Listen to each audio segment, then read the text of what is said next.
ماه نزول قرآن، دریای پر از خوبی، ماه شرف و احسان، ای ماه خدا رمضان. نور تو به دلها جا، شبهای تو هستی با، مشتاق قدومت ما، ای ماه دعا رمضان. رمضان ماه غفران، ماه بخشایش عصیان، ماه مهمانی رحمان، رمضان ماه عبادت. رمضان هست ماه قرآن، ماه آرامش ایمان، ماه نومیدی شیطان، رمضان ماه سعادت. رمضان ماه نور است، ماه تسکین و سرور است، ماه غفران غفور است، رمضان ماه عبادت. رمضان هست ماه رحمان، جلوه تابش ایمان، چهره مومن تابان،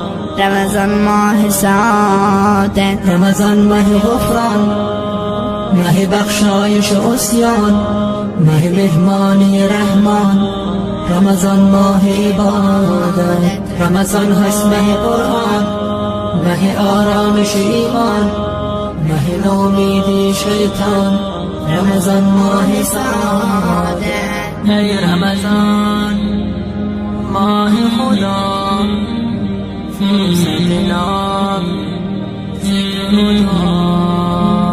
لا رمضان لا خدا لا لنا لا لنا.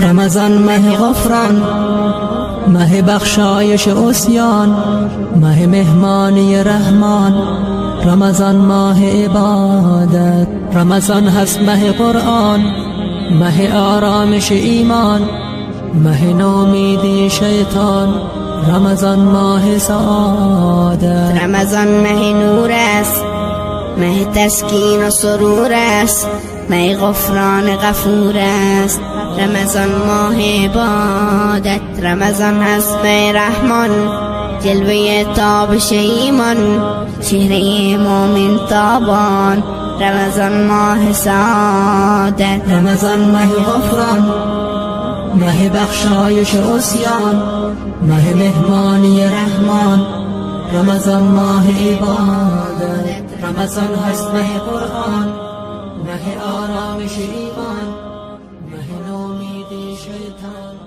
رمضان ماه سعادت.